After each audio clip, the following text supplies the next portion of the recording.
Hello everyone, welcome to competitive Guru NEET. তো রিনিট 2026 এর exam কালকে হয়ে গেছে। ফার্স্টে বলবো যে কিরকম কোয়েশ্চেন পেপার, কি জন্য কাট অফ কিরকম হতে পারে, অ্যান্ড তারপরে কাট অফ কিরকম কি থাকতে পারে সেটা নিয়ে ডিসকাশন করব। ফার্স্ট, ওভারঅল কোয়েশ্চেন পেপার কি ছিল? মডারেট টু টাফ ছিল। বায়োলজি কি ছিল? ইজি ছিল। কেমিস্ট্রি কিন্তু মডারেট থেকে ডিফিকাল্টের দিকে ছিল। মডারেট টু ডিফিকাল্ট কেন? কারণ কোয়েশ্চেন তো নর্মালি যেমন থাকে সেই জায়গা থেকে কিছু কিছু কোয়েশ্চেন কিন্তু এমন ছিল যেগুলো কিন্তু পরীক্ষা হলে বসে ওই টাইমের মধ্যে সলভ করা কিন্তু খুবই কঠিন। তো মোস্ট অফ দ্য স্টুডেন্টের যতজনের সঙ্গে আমার কথা হয়েছে তাদের কিন্তু এই ধরনের সমস্যাটা এসেছে। ফিজিক্স মডারেট লেভেলের ছিল, বাট 2 থেকে 3টে কোয়েশ্চেন এখানেও কিন্তু আনএক্সপেক্টেড ছিল। কেমিস্ট্রি যেটা 2025-এর নিট ছিল তার থেকেও কিন্তু কোথাও না কোথাও সহজ ছিল। ফিজিক্স 2025-এর মতো অতটা কঠিন আসেনি, কিন্তু কিছু কিছু কোয়েশ্চেন ছিল যেগুলোকে সহজ বলা যায় না। তো মডারেট থেকে ডিফিকাল্ট। এবার বায়োলজি যেহেতু এমনি স্টুডেন্টরা বেশি পড়াশুনো করে, তো বায়োলজিতে 340, 360, 320 প্লাস খুব সহজে বায়োলজিতে যেমনই কোয়েশ্চেন আসুক স্টুডেন্টরা কিন্তু ওটা স্কোর করে।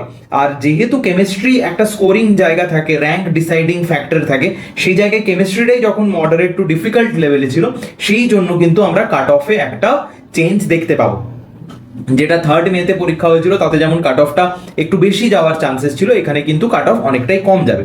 ইউআর ক্যাটাগরিতে জন্য যে মার্কসটা যাওয়ার সম্ভাবনা আছে সেটা হচ্ছে 530, যেরকম ডেটা পেয়েছি, যতজনের সঙ্গে কথা হয়েছে সবকিছু থেকে, এবং অন্যান্য বড় বড় ইনস্টিটিউট যেরকম অ্যানালিসিস করেছে সেই দিকে 530, মানে মোটামুটি 520 থেকে 530 এই লেভেলের মধ্যে কাট অফটা কিন্তু থাকবে ইউআরদের জন্য। ওবিসিদের জন্য 515 থেকে 525 এরকম টাইপের। ইডব্লিউএস দের জন্য 515, 512 এরকম থেকে 520-22 এই লেভেলের থাকবে। এসসি ক্যাটাগরি স্টুডেন্টদের জন্য থাকবে 460, 450 থেকে ধরে রাখতে পারিস। অ্যান্ড এসটি ক্যাটাগরিদের জন্য 410, 400 প্লাস থাকলে কিন্তু তোদের হয়ে যাওয়ার চান্স যথেষ্ট ভালো আছে। এই হচ্ছে কাট অফ। এবার যারা মার্কস তো নিজের ক্যালকুলেট করে নিয়েছিস, আর এই নিট রিলেটেড কোনো ধরনের কোনো কোয়ারিজ থাকলে আমাদের ডেসক্রিপশনে অ্যান্ড পিন কমেন্টে আমাদের হোয়াটসঅ্যাপ গ্রুপের লিঙ্ক দেওয়া থাকবে, তোরা ওখানে কন্ট্যাক্ট কর, ওখানে জয়েন কর। যে কোনো ধরনের কোয়েশ্চেন থাকলে আমাদের জিজ্ঞেস কর, অ্যান্ড ডেসক্রিপশনে ফোন নাম্বারও দেওয়া থাকবে, তোরা আমাদের সঙ্গে চাইলে কন্ট্যাক্ট করতে পারিস। কোনো ধরনের কোনো কিছু যা হয়েছে তাড়াতাড়ি নিজেদের অ্যাসেসমেন্ট করে নে। নেক্সট ইয়ারের জন্য যদি ট্রাই করতে চাস সেটাও তাহলে ট্রাই কর, কারণ অলরেডি 1.5 মাস তোদের কিন্তু নষ্ট হয়ে গেছে 2027-এর জন্য।